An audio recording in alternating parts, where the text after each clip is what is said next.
Hey everybody, Phil here. And so for the rest of the week, we're going to be talking about SEO again. And more specifically, we're going to be getting into actually focusing your websites and optimizing your website around your keywords. But before we do that, let's go ahead and talk about getting started with keyword research. So without further ado, welcome to Keyword Research, a guide to getting started, an IO crash course by Phil. So anyhow, keyword research. Why is it important?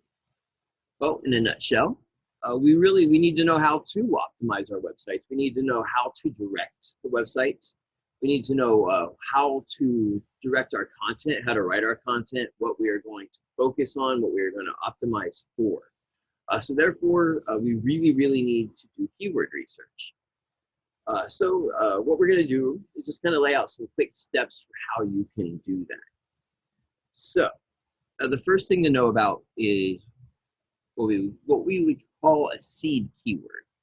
And what we're talking about here is really just the starting spot. And that's taking your business and just coming up with the most general ideas about it that you have. Just for most of you, that would be saying, I am a event planning or an event rental or a bounce house rental company based out of your town and your state. And then most of you as well are going to have some kind of little niche. Maybe you really specialize in weddings. Maybe you're exclusively do backyards. Maybe you really prefer larger corporate events.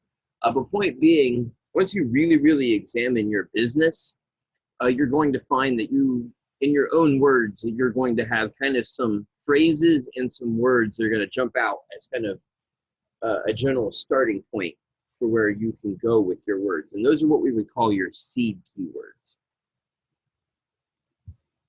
So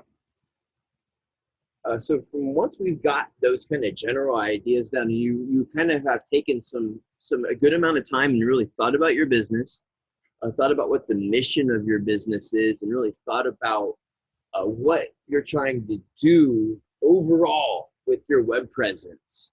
The next step is going to be to generate the largest list as possible of more specific keyword ideas. And when I say keywords, don't get hung up on the singularity of that word. Meaning, you're not just looking for single word statements. These can also include long phrases, and we'll talk about that actually a little bit later on in the presentation. But what we're also wanting to do while we do this, is something I do want to point out, is we really want to try to get an understanding of what people in your niche and what people in your business what people are really searching for on Google. As we move into this process, we really want to take a lot of time to think about user intent, their search intent. In other words, what set of actions, what is actually going to happen with a client, what intent are they going to have to get from point A, which is their intent, to point C, which is your website. And the more specific you can be and the more that you can come up with in the way of words and phrases that are going to drive that, the better off you are. But how do you accomplish that? So, first step one, see what keywords you already rank for. So, this is going to be easiest for those of you who have websites who have been around for a while, and those of you who already have things like Google Search Console hooked up. And that in itself is a whole subject. We got into it briefly when we talked about Google Site Kit. If you need help with that, reach out to us. We do have some great new SEO packages that we're offering at InflatableOffice here now. So we can definitely help you with that. If that's not something that's in your budget right now, there's a lot of stuff you can look into just out on Google itself. But point being is Google Search Console is a must-have, one way or the other. And that's going to be the primary way that you can actually see what's already working for you and how people are already getting to your site. But there's also paid tools out there. Ahrefs is something that's going to come up a lot in the SEO world, or when you look into SEO stuff. Their Site Explorer tool is useful for many things. But that's, and and then from there, there's also just the manual approaches of just kind of typing your business name in and starting to in things around your business and just kind of manually understanding where you rank and the kind of things that you are ranking for, so you can start maybe working around those. Next up is your competitors. And this is a big one. Now, there's, in terms of tools out there specifically geared to this, most of them, of course, are going to be paid. Ones that I've used or have kind of looked into would be spyfu.com, Ahrefs, again, their site explorer tool. And then, there's a lot of other paid tools out there you can look into. Your mileage may vary. For those of you who are smaller, again, working for smaller budgets, there's always this manual research, kind of what we had just talked about, just typing in your competitors on Google and kind of starting to let your fingers do the walking and manually understanding words that they are scoring for. And again, this is a huge world. Right now, I'm just trying to touch on the very, very basics. But again, there's a lot you can do to understand your competitors and what they're ranking for and what they're doing in their efforts. Next up, using research tools. And this is where you'll definitely get a lot of useful stuff. I've I've put some tools here on screen. I would definitely recommend me pausing the video and writing these down or copying, checking them out yourself. Suval.com, Ubersuggest on neilpatel.com, Answer the Public. These are all things that will allow you to kind of put in search terms and generate more ideas, or to kind of, they also automatically do what I've laid out manually in the rest of the list here, is they kind of use Google's auto suggest tools and similar searches, other types of, they scrape those types of things to kind of start generating lists for you. But of course, you can also, again, do those things manually. Be aware of Google's own tools, their keyword planner, and that's part of their AdWords suite. It's typically considered a poor choice, mostly because it is pointing at ads versus true SEO, but it's free, so it's definitely a place to get started. It at least allows you to maybe pare down stuff or to get some ideas going. And again, be aware that there are a lot of great premium tools out there for this as well, depending on how deeply you want to get into it. But the next up from there is just, really, let me reiterate again, really take the time to understand your niche, where your business fits into the grand scheme of things. And you really need to think outside the box here. And so I've laid out some tips to really think, or to help you do that. First up, get in the shoes of your potential customers. Really, really think about, again, intent. What type of intent are they going to have that's going to get them from that intent to the action you want, which is, of course, buying from you? What kind of things are they going to type into Google or other search engines to make that happen? You need to target those. Definitely draw on your existing customers. Get to know them better. Study the way they talk. Study the language they use. Study the emails they send into you. What they call things. The way that they mess things up. The way they mispronounce things. Every little thing can be a useful tool to help you understand different search terms and different search intents that you could draw on that your competitors aren't thinking of, that is going to give you super easy areas to score in to gain customers. And finally, just be an active participant in any and all communities that around your niche. There's a lot of Facebook groups specifically right geared towards event rentals, inflatable rentals. Be a part of them. You don't even have to actively participate. Even though I did, of course, be an active participant. But there's really, even just lurking, you're going to pick up a lot of useful knowledge. Okay, keyword metrics. And again, I just want to reiterate, I'm just trying to give everybody a really super, super basic understanding.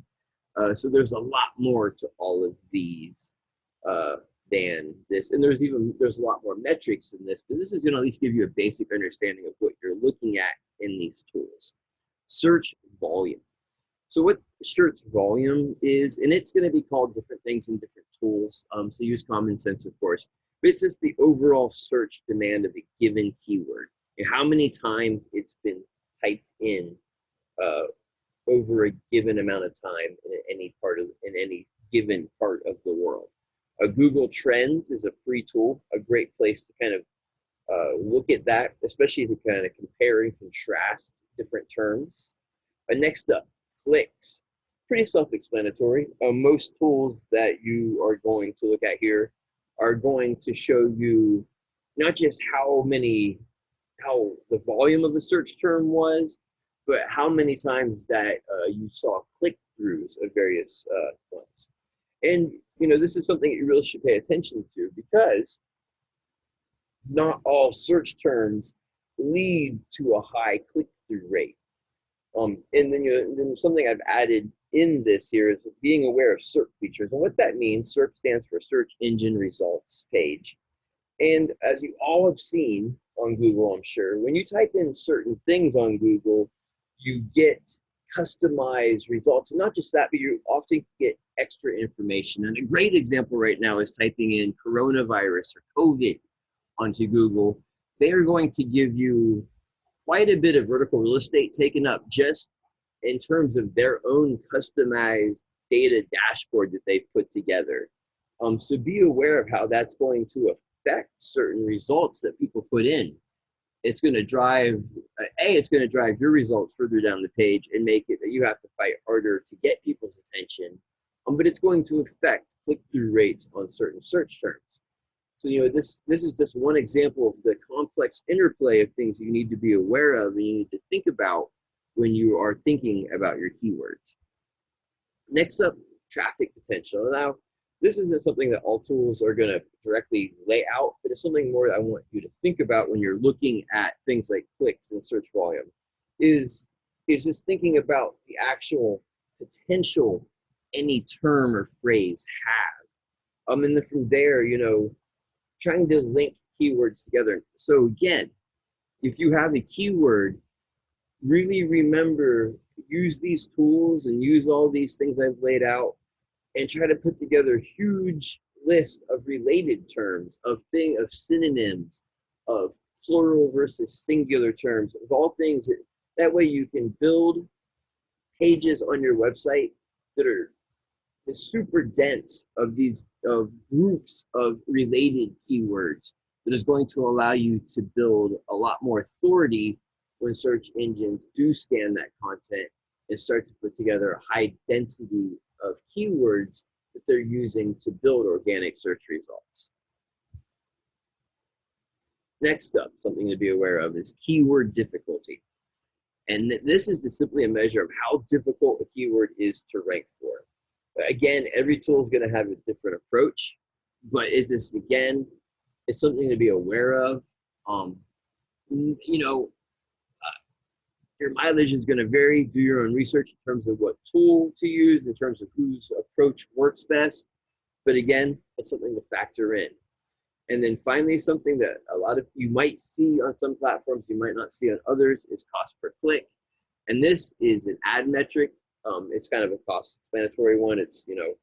But it's something that you will see included, and it's just something that you can use as a possible metric.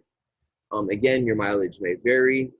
Research on your own, just something to be aware of that you might see. Now, some extra tips for you.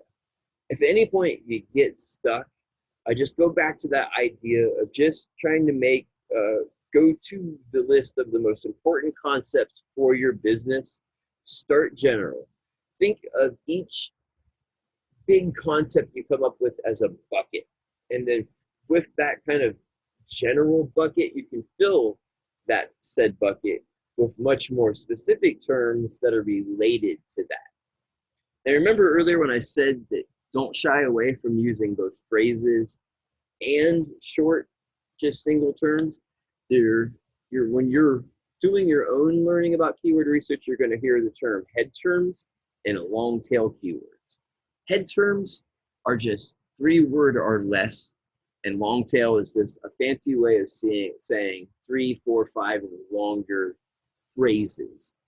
Long tail keywords are typically going to be much easier to score for, but are going to be super, super specific.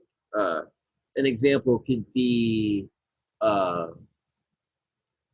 someone might type in, they need a green tent wedding rentals in this specific town in this specific state, and then they might also put in green linens, trying to make sure that everything was hit in this one particular long tail phrase. And again, that's very hard to predict. But the more that you can come up with, these are very, very easy scoring opportunities. So it's just something to keep in mind. Again, I want to circle back around to search intent. Always something to think about. It's so easy just to fall prey to building up these long lists of words, and maybe even starting to drift away from the actual point of all this, which is coming up with words that are going to get people to your site. So again, always return back to that concept of intent, that what do people intend?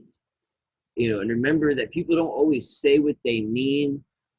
Oftentimes, they don't understand how to say what they mean. So again, think outside the box and think about intent in all the different ways that your potential customers might express that intent. And then finally, once you've done this, just remember to use your new keywords to build lots and lots and lots of landing pages. If you need help, as always, reach out to us. Like I said, we're always here to help, and we've got some great packages that we do have available now to really help and really, really put some time into this for your sites. So don't hesitate to reach out. Other than that, guys, I'll be back tomorrow with more great stuff. And thanks for your time, and everybody have a great day.